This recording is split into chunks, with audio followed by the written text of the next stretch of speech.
بسم اللہ الرحمن الرحیم۔ ہمارے چند اسٹوڈنٹس جو اسکول اور کالجز سے ہیں، ان کا سوال یہ ہے کہ قرآن کریم اور سائنس، اس میں کیا کنٹراڈکشن ہے یا نہیں؟ قرآن اور سائنس میں تضاد کی بات آخر لوگ پتہ نہیں کیوں کس بنیاد پہ کرتے ہیں، مجھے آج تک یہ سمجھ میں نہیں آ سکا۔ کیونکہ بھائی اگر کائنات کے اندر جتنے بھی فینامنا ہیں، جتنے بھی مظاہر ہیں، ان کو جب بندہ دیکھتا ہے اور اپنے مشاہدے کی بنیاد پر کسی ایک نتیجے تک پہنچتا ہے، تو آیا اس نتیجے کو قرآن سے ملا کے دیکھنے کے بعد قرآن کے خلاف پایا اس نے کب؟ چاہے بگ بینگ تھیوری کا مسئلہ ہو، ایولیوشن کا مسئلہ ہو، اسی طریقے سے ارتھ کے فلیٹنگ کا مسئلہ ہو، یا اسی طریقے سے جتنے بھی کائنات کے اندر اور بھی سیارات وغیرہ اس کے حوالے سے ہو، ایمبرولوجی کا مسئلہ ہو، کاسمولوجی کا مسئلہ ہو،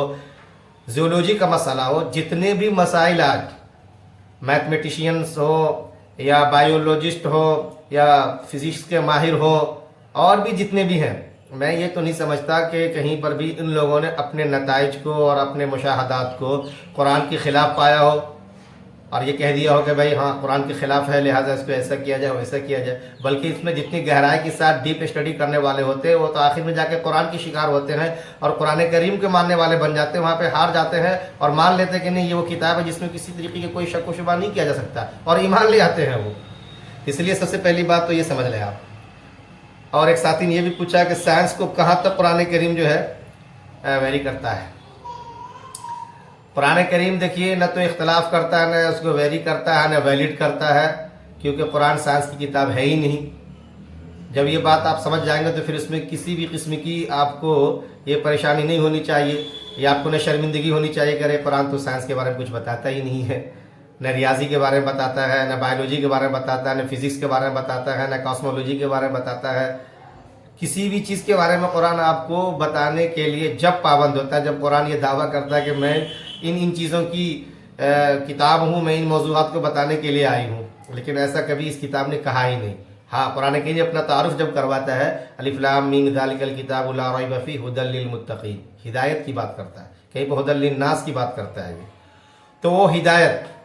کہ انسان کو انسان کیسے بنایا جائے، اس کو اپنے رب سے کیسے ملایا جائے، توحید کیا چیز ہے، آخرت کیا چیز ہے، اسے کب یہاں بھیجا گیا، کب سے کب تک رہنا ہے، کیوں رہنا ہے، کیا کرنا ہے، کس طریقے سے وہ انسان کے لیے، کائنات کے لیے، خود کے لیے مفید بن سکتا ہے، ان ساری باتوں کو بتانے کے لیے قرآن کریم آیا ہے۔ ان چیزوں کو آپ اس میں جا کے دیکھیں۔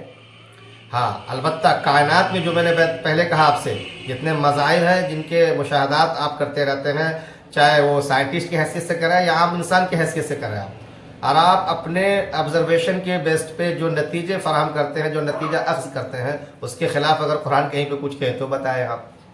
اس لیے تو کہا گیا نا کائنات یہ اللہ تبارک و تعالیٰ کا کیا ہے، عمل ہے، ایکشن ہے، اور قرآن کریم کیا ہے، یہ بک ہے، قول ہے یہ۔ تو اللہ تبارک تعالیٰ کا قول اور عمل ملا کے دیکھیں گے تو کائنات اور قرآن یہ دونوں چیز آپ کو دکھائی دیتی ہیں۔ اور ایک انسان کے قول و فعل میں جب تضاد ہوتا ہے تو کہتا ہے کہ ایسا انسان ہے، یہ وہ تو خالق کائنات ہے، خالق انسان ہے، رب کائنات ہے، ان کے تضاد بیانی کا سلسلہ آخر ہم کیوں اس میں ڈھونڈ پائیں گے، یا کیوں کر یہ ہو سکتا ہے اس میں؟ اس لیے یہ سب باتیں بیکار ہیں۔ اور آخر میں یہ کہہ دوں آپ کو،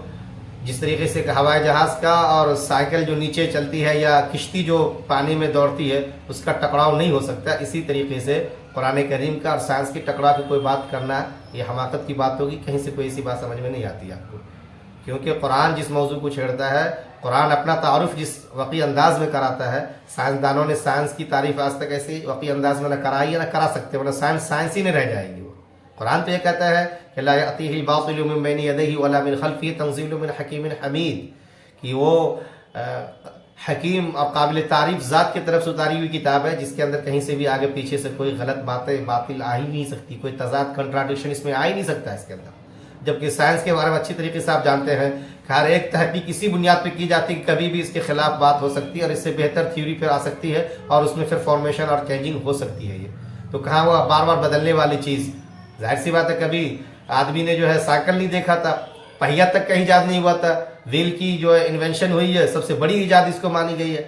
اور اس کے بعد دیکھ لیجیے ترقی کرتے کرتے انسان سائیکل اور موٹر سائیکل اور ٹو ویلر، پھر تھری ویلر، پھر فور ویلر، پھر جہاز کہاں تک پہنچ گئی ہو۔ کیوں؟ اس لیے کہ ایک نے آ کے دوسرے کو چیلنج کیا، اس کو توڑا، پھر دوسری تھیوری اس نے دی، پھر اس نے اس کو توڑا، پھر تیسری تھیوری دی، چوتھی دی، اور اس طرح سے ترقی کرتے چلے گئے۔ تو سائنس تو اپنے آپ کو ویری کرتا چلا جاتا ہے، اس میں الگ الگ چینجنگ تبدیلی ہوتی چلی جاتی ہے، اور قرآن کریم کے اندر ایسی کوئی بات ہی نہیں ہے۔ تو دونوں کا کوئی کہیں سے جوڑ ہی نہیں ہے جو ٹکراؤ کی بات کی جائے۔ دو پہلوان برابر ہے تو ٹکراؤ کی بات ہو، ورنہ پہلوان اور ایک بچے کی ٹکراؤ کی بات کہیں سنی ہے آپ نے؟ ویسے قرآن اور سائنس کی بات ہے، کہیں سے کوئی ٹکراؤ ہو ہی نہیں سکتا۔ ایک ساتھی یہ کہہ رہے ہیں کہ مفتی صاحب ایک ملحد کا یہ سوال ہے کہ تمہارا قرآن تو کہتا ہے کہ ایک انسان مچھر تک نہیں بنا سکتا، اور پھر جو ہے دیکھ لو آج انسان روبوٹ اور پتہ نہیں کیا کیا چیزیں بنا کر کے بیٹھا ہوا ہے، تو قرآن تو اس کے خلاف ہو گیا اپنی باتوں میں، غلط ہے یہ۔ قرآن نے یہ کہا کہ جن کو تم پوجتے ہو وہ سب مل کر کے اگر چاہے وَلَن يَخْلُقُوا ذُبَابًا وَلَوِ اجْتَمَعُوا لَهُ، الفاظ کہا گیا۔ وہ سارے معبود، وہ بت جن کو تم اپنے ہاتھوں سے بناتے ہو، کتنی عجیب بات ہے، وہ تم اپنے خالق ان کو مانتے ہو جب تم خود اس کو خلق کرتے اپنے ہاتھوں سے بناتے ہو، وہ کیسے کسی چیز کو بنا لے گا؟ وہ ایک مکھی تک نہیں بنا سکتا۔ قرآن نے ان معبودوں کے حوالے سے کہا، انسان کے حوالے سے نہیں کہا۔ مولوی صاحب کو یہ بتا دیجیے آپ۔ رہ گئی بات جہاں تک انسان کچھ بناتا ہے، تو انسان بناتا نہیں، خلق نہیں کرتا، تخلیق نہیں کرتا۔ انسان جو ہے انوینٹ کرتا ہے، ایجاد کرتا ہے۔ ایجاد اور خلق میں بہت بڑا فرق ہے۔ تخلیق کہتے ہیں کہ بلا کسی میٹیریل کے کسی چیز کو بنا دینا، جبکہ ایجاد کہتے ہیں کہ میٹیریل موجود ہے، اب اس پہ تجربہ کر کے، مشاہدہ کر کے سب کو جوڑ دینا ہے، اس کو اسائنمنٹ کر دینا، ایک ترتیب میں لے آ کر کے کسی کام کا بنا دینا۔ بجلی آپ بنا رہے ہیں، جن جن چیزوں سے بناتے ہو ساری چیزیں موجود ہوتی ہے، ان کو اس ترتیب سے آپ سامنے لے آتے ہیں تو کرنٹ پیدا ہو جاتا ہے۔ یہ